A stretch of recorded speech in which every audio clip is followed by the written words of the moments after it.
नमस्कार, मैं कुशाल भारद्वाज। सबसे पहले तो आप सबसे अनुरोध है कि इस वीडियो को पूरा देखें और अंत तक देखें। ये एक उजड़े हुए गांव की दर्द भरी तस्वीरें इस वीडियो में आप देखेंगे। इसमें आपको माताओं व बहनों की सिसकियाँ सुनाई देंगी, लाचार बुढ़ापे की स्तब्ध कर देने वाली चुप्पी दिखेगी और युवाओं व बच्चों के चेहरों की गायब मुस्कान दिखेगी।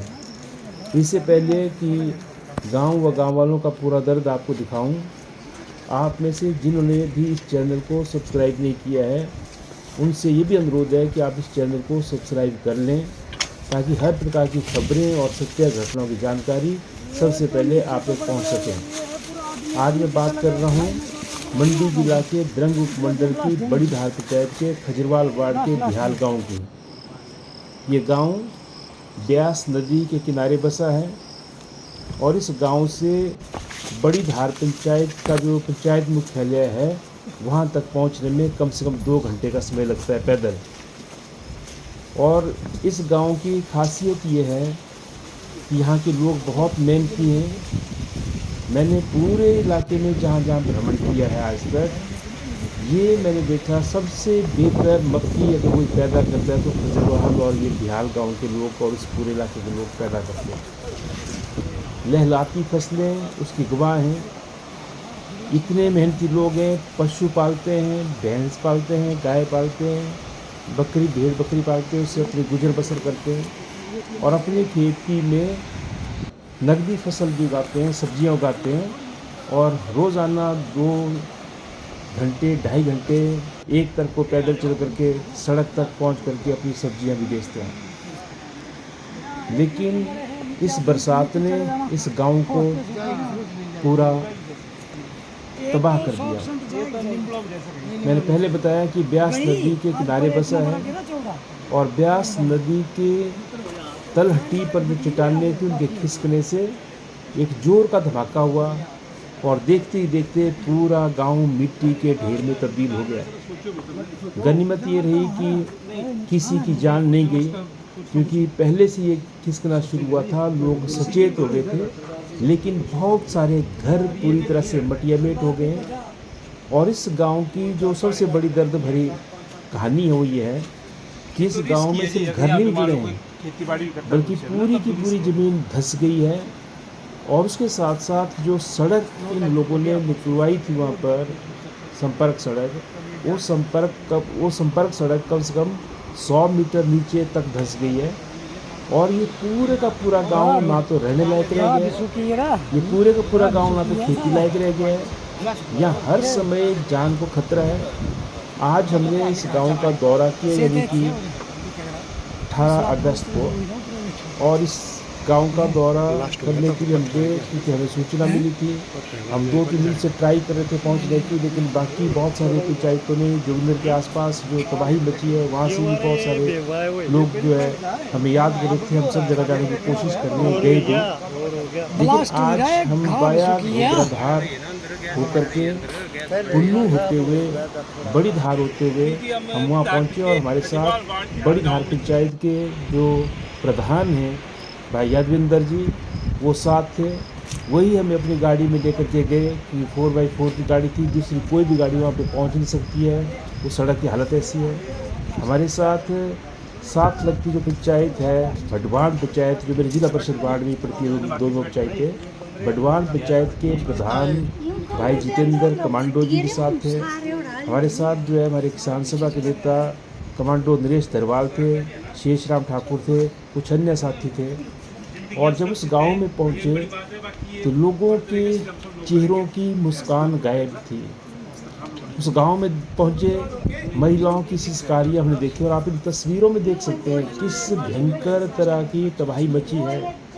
और बहुत सारे जो इश्यूज़ हैं वो हमने इस वीडियो में उठाए हैं। सरकार से क्या मांग है, क्या हमने मांगे उठाई है, लोगों को क्या दर्द है।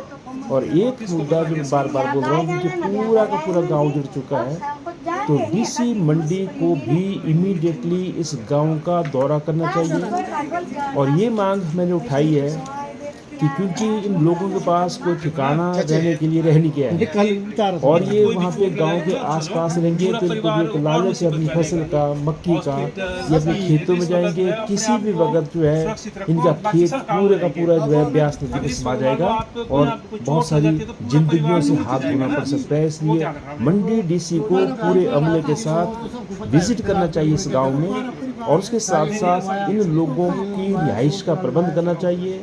इनको किराए के कमरे दो, चाहे मकान दो, और उसका पूरा का पूरा जो खर्चा है जब तक इनके घर नहीं बन जाते हैं या सरकार ये घर नहीं बना देती है तब तक उन मकानों में रहने का किराया जो है प्रशासन वहन करे। नंबर 2, जब तक इनकी आजीविका का साधन नहीं हो जाता है, जब तक इनके अपने मकान नहीं बन जाते हैं, तब तक प्रशासन की तरफ से इनको राशन मुहैया कराया जाए कंटिन्यूसली।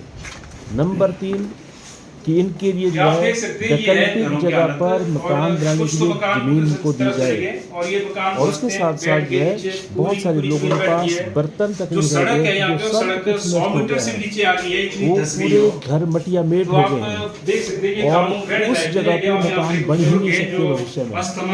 और इससे बहुत दर्द भरा ये कहानी है। पूरे मंडी जिले के अंदर अगर आप देखें तो सबसे ज़्यादा प्रभावित ये गाँव जो है इस बरसात में और इसमें मेरा सबसे अनुरोध है कि ऐसी परिस्थिति बहुत सारी जगह हुई है। मैं कल भी अनुरोध किया था कि अगर कोई लोग सहायता करना चाहते हैं, आर्थिक सहायता करना चाहते हैं, हम आपको प्रभावितों के अकाउंट नंबर भी दे सकते हैं।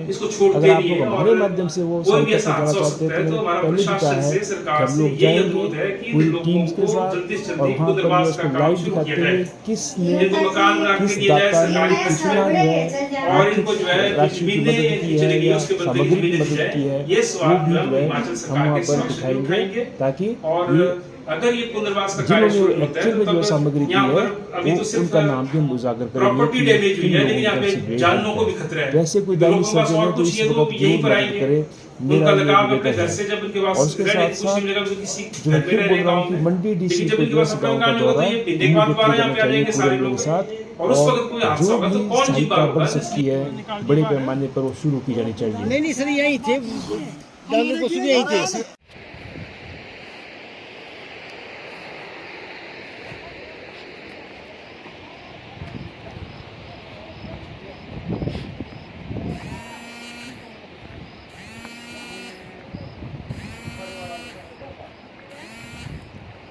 थी भाई रेत बजर के बाद लुगे में इस टाइम बाल उठते के साथ वो बाहर है बड़ी कुर्बानी की थी। अगर रोड में पे दो दो चार दो लोग का एक बंदे 3 दिन में दूसरा थी मैं ठीक बंदे है ना यहाँ के मतलब हां हम छत्तीसगढ़ का बिहार गांव ही है और ये इंडस्ट्री का घर है।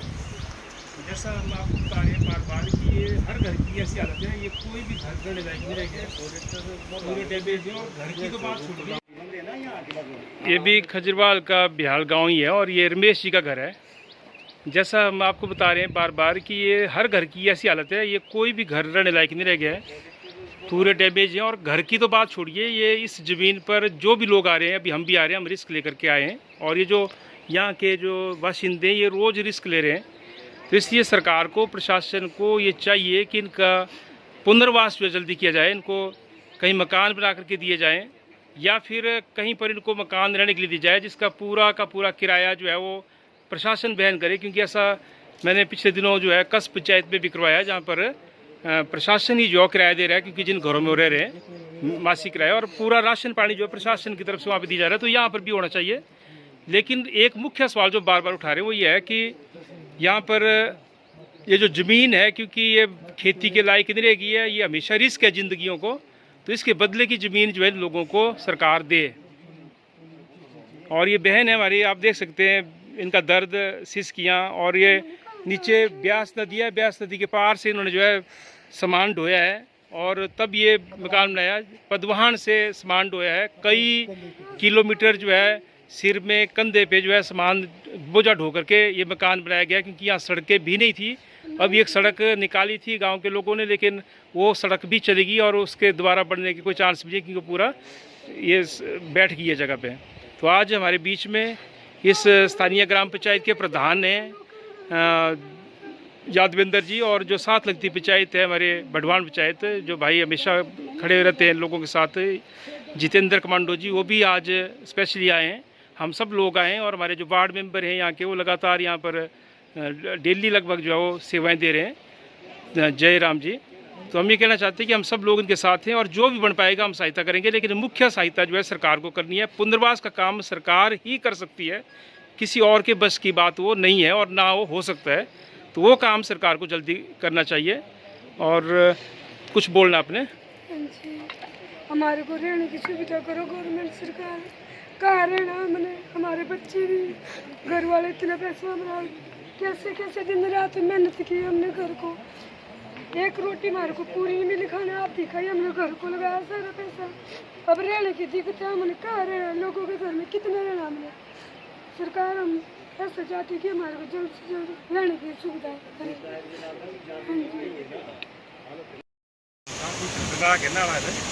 बहुत ज़्यादा नाला के तो मतलब इतना था बड़े ब्यास नहीं भविष्य में कभी और तो नहीं जाएगा। ये भी कितना कभी यही नहीं। हमारे वार्ड खुजवाल के वार्ड के गांव खुजवाल में जो ये भूखलन हुआ है सर, इसमें कम से कम 11 गांव घर 100 मीटर से कम ऊपर की दूरी से था और सड़क यहाँ से 100 मीटर नीचे बैठ गई है। और ये जो जगह रहने लायक नहीं, काबिल नहीं है। और मैं प्रशासन से और शासन से भी ये मांग उठाना चाहता हूँ कि इन लोगों को, जो 11 परिवार है यहाँ इस बिहाल गाँव में, इनको कहीं ना कहीं सरकारी भूमि पे जगह मुहैया कराए और ताकि वे अपने जीवन का रहन सहन वहाँ कर सके। और इस दुख की घड़ी में इतनी दुख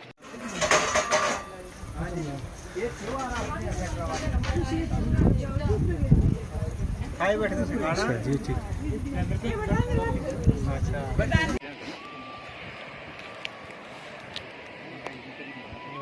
माधव जी कुछ कहना चाहोगे?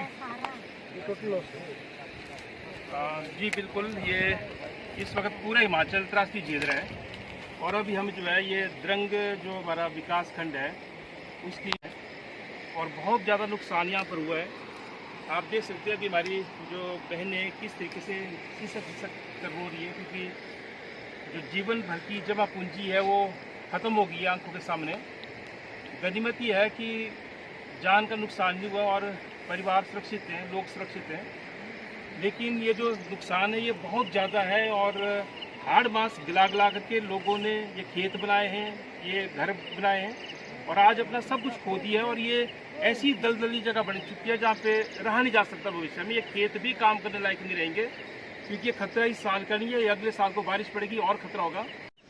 तो जो मैं यहाँ पे कहना चाहता हूँ, मैं यहाँ का जिला परिषद मेंबर भी हूँ और हमारे जो पंचायत के प्रधान हैं यहाँ के स्थानीय भाई यदविंदर जी, वो भी आए हैं। और भटवान जो साथ वाली पंचायत है वहाँ के प्रधान है ग्राम पंचायत के भाई जितेंद्र कमांडो जी, वो भी आए हैं। और हमारे जो वार्ड मेंबर हैं यहाँ के खजरवाल के जय राम जी, ये भी जो है यहाँ पर हैं। और उसके साथ साथ जो है हमारे साथ हमारे किसान नेता है शेष राम जी, वो भी आए हैं। और बड़ी हमारी मैं यहाँ पे कहना चाहता हूँ कि हम तो मदद करेंगे, हमने आह्वान कर दिया है, अभी हम इकट्ठा करने का काम हमने शुरू कर दिया, हमारा संगठन भी है। लेकिन उसके साथ साथ मैं कहना चाहता हूँ इस वक्त सरकार को प्रोएक्टिव होकर काम करना पड़ेगा। और ये it is the prime duty of government of India as well as government of Himachal Pradesh कि उसको जो है इन लोगों को बसाने का काम, पुनर्निर्माण का काम, पुनर्स्थापना का काम और उसके साथ साथ जो प्रॉपर्टी डैमेज हुई है उसका मुआवजा जो है पूरा मिलना चाहिए, क्योंकि घर का सामान चला गया है, घर जो खड़े किए थे वो चले गए हैं। तो जो राहत मैनुअल है हमारा उसके मुताबिक तो अगर आप लाख रुपया भी पकड़ा देंगे किसी को जो है 30 लाख के मकान का, तो उससे कुछ नहीं होने वाला है। तो मैं ये कहना चाहता हूँ, नंबर 1, हिमाचल प्रदेश के मुख्यमंत्री ने अभी घोषणा की थी जुलाई के महीने में कि जो हिमाचल प्रदेश के अंदर प्राकृतिक आपदा आई है, इससे जो प्रॉपर्टी को डैमेज हो रहा है, फौरी राहत के तौर पर, फौरी राहत, वो कोई कंपनसेशन नहीं है, फौरी राहत के तौर पर जो है हर फैमिली को हम 1-1 लाख रुपया देंगे। लेकिन नोटिफिकेशन 7 से 15 जुलाई के बीच की है। मैं ये कहना चाहता हूँ कि वो जो है अभी भी जो कलामिटी, अभी भी जो आपदा है और लोग उसका शिकार हो रहे हैं, ये जो है सबको दी जाए फौरी राहत 1 लाख रुपये कम से कम। दूसरा, हिमाचल प्रदेश सरकार का जो ग्रामीण विकास विभाग है, उन्होंने ये कहा कि मनरेगा की सेल्फ पे डाली गई जहाँ पर बिल्कुल नुकसान हुआ है, पर आप ये देख सकते हैं यहाँ तो मनरेगा की सेल पड़ने वाली भी स्थिति नहीं है, क्योंकि ये जो है बिल्कुल धराशायी हो गया और अगर यहाँ पे कोई रहेगा भविष्य में तो और ज़्यादा खतरा है। तो मैं ये कहना चाहता हूँ कि इस वक्त उदार सहायता करनी चाहिए और यहाँ पर जो है सेंट्रल गवर्नमेंट का भी रोल आता है, क्योंकि हिंदुस्तान एक फेडरल ढांचा है हमारा, यहाँ पे संघीय ढांचा यानी कि राज्य सरकार है, केंद्र सरकार है। ये केंद्र की भी जिम्मेदारी है इस वक्त हिमाचल प्रदेश की उदार आर्थिक सहायता करना। और हिमाचल प्रदेश को जो हम बार बार सवाल उठा रहे हैं कि आप जो है राष्ट्रीय आपदा घोषित करो। हमारे जो है 1500 से ज़्यादा इस वक्त घर जो है वो पूरी तरह से तबाह हो गए हैं पूरे प्रदेश के अंदर। यहाँ की मैं बात करूँगा अभी खजरवाल की जहाँ पर हम आए हैं, और 8000 से ज़्यादा मकान ऐसे हैं जो जिनको नुकसान हुआ है।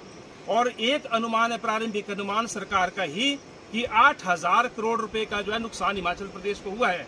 300 से ज़्यादा जानें चली गई हैं। और उसके साथ साथ हमें बता दें कि सैकड़ों पुल हमारे चले गए हैं। हमारे यहाँ पर जो सड़कें हैं, चाहे 4 लेन है, चाहे वो राष्ट्रीय उच्च मार्ग हैं या राज्य उच्च मार्ग हैं या कोई संपर्क सड़कें, वो चली गई हैं। हमारी होटल इंडस्ट्री ठप पड़ी है प्रदेश की, हमारा ढाबे नहीं चल रहे हैं, हमारे रेस्टोरेंट नहीं चल रहे हैं, और पूरी की पूरी जो हमारी आर्थिकी है वो बिल्कुल ठप पड़ गई है। और इस वक्त सेब का सीज़न है और हिमाचल की आर्थिकी में एक बहुत बड़ा योगदान सेब का भी होता है, तो उसकी जो है ढुलाई नहीं हो पा रही है। तो इस वक्त वह राष्ट्रीय आपदा घोषित करके केंद्र सरकार को हजारों करोड़ रुपए की सहायता हिमाचल को करनी चाहिए। और दूसरी बात जो मैं कहना चाहता हूँ कि हिमाचल प्रदेश के पास आमदनी का कोई साधन नहीं है। अगर खजरवाल के लोगों की सहायता करनी है, मैं आ जाऊँगा और आ जाएंगे, भाई साहब आ रहे हैं, ये प्रधान जी आ रहे हैं, किसी के पास कोई ज़्यादा क्षमता नहीं है कि वो जो भरपाई कर सके। तो ये सरकार की जिम्मेदारी है इस वक्त। हम तो करेंगे छोटी मोटी सहायता जो हो सकती है, पर सरकार की जिम्मेदारी है, क्योंकि लाखों लाख करोड़ का खर्च ये जो है नुकसान हुआ है तो वो दें। तो इसलिए केंद्र सरकार को राष्ट्रीय आपदा घोषित करिए। और हिमाचल की जो अपनी आमदनी थी वो अब नहीं है। हमारे जो वन थे, 1980 का वन संरक्षण कानून बना, फॉरेस्ट कंजर्वेशन एक्ट, सारी की सारी वन भूमि जो है सेंट्रल गवर्नमेंट के अधीन चली गई। आज हमारा उन वनों पे कोई अधिकार नहीं है। हम जो है पूरे देश का पर्यावरण सुरक्षित करता है हिमाचल प्रदेश। यहाँ पर भी हम वन लगाते हैं, हमारे लोग जब आग लगती है तो हम उसकी रक्षा करते हैं, हम उन वनों को सींचते हैं, लेकिन उससे कोई आमदन हमारे को नहीं है प्रदेश को। और इसलिए दूसरा जो हमारी आमदनी आती थी वो बड़े बड़े जो डैमों में समा गई, हमारी जो फर्टाइल लैंड थी, उपजाऊ जमीन थी। तीसरा मैं कहना चाहता हूँ, जब पंजाब पुनर्गठन आयोग बना, 7.19% आबादी हिमाचल को ट्रांसफर हुई। जब हिमाचल को पूर्ण राज्य का दर्जा मिला, उस तादाद में हिमाचल को जो पुराने असेट्स थे उसमें से शेयर मिलना था, जो प्रोजेक्ट्स है उनमें से हिस्सा मिलना था। लेकिन बड़े दुख की बात है कि हिमाचल प्रदेश में सरकार जो मर्जी रही हो, केंद्र में सरकार जो मर्जी रही हो, लेकिन ये हिस्सा हिमाचल प्रदेश को आज तक कोई दिला नहीं सका है।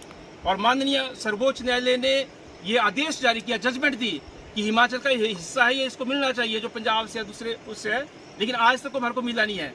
और उसके साथ साथ हिमाचल प्रदेश को पहले स्पेशल स्टेटस का दर्जा था पहाड़ी राज्य होने के नाते, केंद्र सरकारों ने हमारा वो दर्जा छीन लिया। तो जो हमारे गाँवों में आज आप थोड़ा बहुत विकास देखते हैं वो बहुत पहले हो चुका है, और वो इसलिए हुआ है क्योंकि स्पेशल राज्य का दर्जा था। हमारे गांव में स्कूल खुले थे, हमारे गांव में जो है डिस्पेंसरियाँ खुली थी, आज वो भी बंद हो रहे हैं। तो स्पेशल स्टेटस छीन गया, तो हमारे पास आमदनी का कोई साधन नहीं है प्रदेश के पास।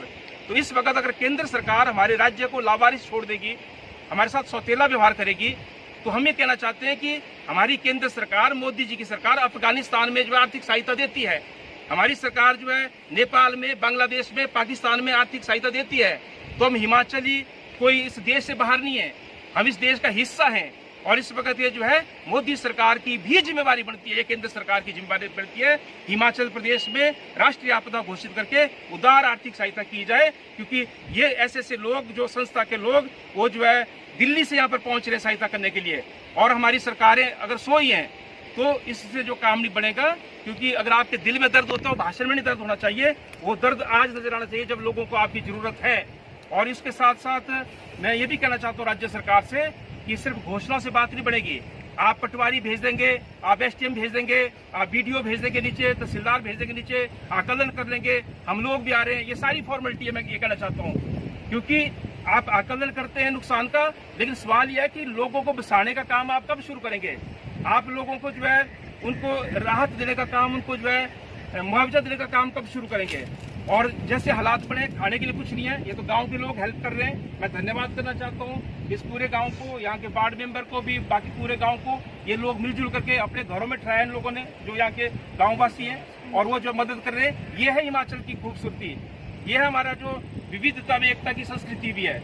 हम अलग अलग भाषा बोलने वाले होते हैं, हम अलग अलग धर्मों के हैं, अलग अलग जातियों के लोग हैं, लेकिन जब आपद आती है हम सब मिलकर के जो एक दूसरे की हेल्प करते हैं। लेकिन अगर सरकारें सोई रहेंगी ऐसे वक्त में तो उसको जो है बर्दाश्त नहीं किया जा सकता। इसलिए इस मुद्दे को मैं जिला परिषद के अंदर भी उठाऊंगा, सी साहब को भी लिखूंगा, हिमाचल प्रदेश के मुख्यमंत्री को लिखूंगा, लिख भी रहे हम अभी रोजाना, कोई बात नहीं। और उसके साथ साथ जो है ये मैं कहना चाहता हूँ कि राज्य की जो मशीनरी है राज्य सरकार की, वो सारे तंत्र को इस वक्त जो है पुनर्स्थापना के काम पे, पुनर्निर्माण के काम में, राहत बचाव के काम पे लगाना चाहिए। और एक जो मैं और पीड़ादायक बात बोलना चाहता हूँ, हमारे साथ प्रधान जी भी यहाँ पे साथ लगती बटवान पंचायत के हमारे स्थानीय प्रधान है, इसी पंचायत के, ये कई बार यहाँ पर आ चुके हैं जब से ये त्रासदी हुई है, और ये अपनी जान जोखिम में डाल करके ये लगातार यहाँ पर आते हैं। जयराम जी ये लगातार यहाँ पर आ रहे हैं। लेकिन मैं ये कहना चाहता हूँ कि आज हालात ये हैं मंडी जिला के अंदर, मैं अलग अलग ब्लॉक के अंदर देखता हूँ कि जहाँ पर भी किसी का घर ढहने वाला है, बरसात के कारण दलदली मिट्टी बन गई है, वहाँ पर जो है हमारे तहसीलों में जो है तिरपाल तक नहीं मिल रहे हैं। डीसी मंडी से एक तहसील को 25 तिरपाल 30 तिरपाल जो इशू किए जाते हैं, जबकि एक गांव में जो है 40-40 तिरपाल की जरूरत पड़ रही है आज। तो तिरपाल 400-500 रुपए का आता है। अगर ऐसे आपदा के समय में आप समय पर तिरपाल उपलब्ध नहीं कराएंगे और बारिश और पड़ेगी तो तब जो है और ज्यादा नुकसान होगा। तो पहले ही हमने बहुत कुछ खो दिया हिमाचल प्रदेश में, लेकिन हम नहीं चाहते कि और जो है हम कोई जाने जाए और नुकसान हो। तो इसलिए सरकार को प्रोएक्टिव होकर के जो है काम करने की जरूरत है। तो आज हम यहाँ पर आए, हम सबसे बातचीत करेंगे और तब देखेंगे क्या सहायता हो सकती है। हम एक अभियान भी हमने आह्वान कर दिया है और उसका हम जल्दी जो है जो भी बन पाएगा, क्योंकि हमारी अपनी क्षमता नहीं है भाई, दिन रात हम ये काम करते हैं। हमने अपनी जिंदगी को इस काम के लिए समर्पित किया पढ़ाई करने के बाद, कि जब तक फेफड़ों में सांस चलेगी, रगों में खून बहेगा, पूरी जिंदगी मजदूर किसान गरीबों के लिए हम काम करते हैं। तो हमारे पास कोई आय के अपने साधन नहीं है ऐसे कि हम यहाँ पर आए और हम बोल दें कि मेरी जेब से कोई 2 लाख रुपया 1 लाख रुपया, वो नहीं है।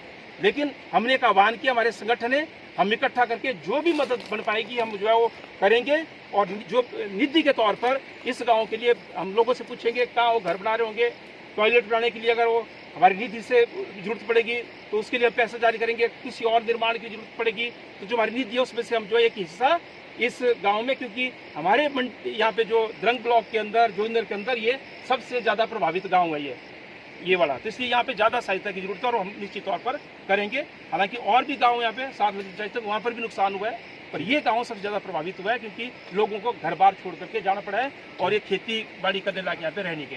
ठीक है, जगह कम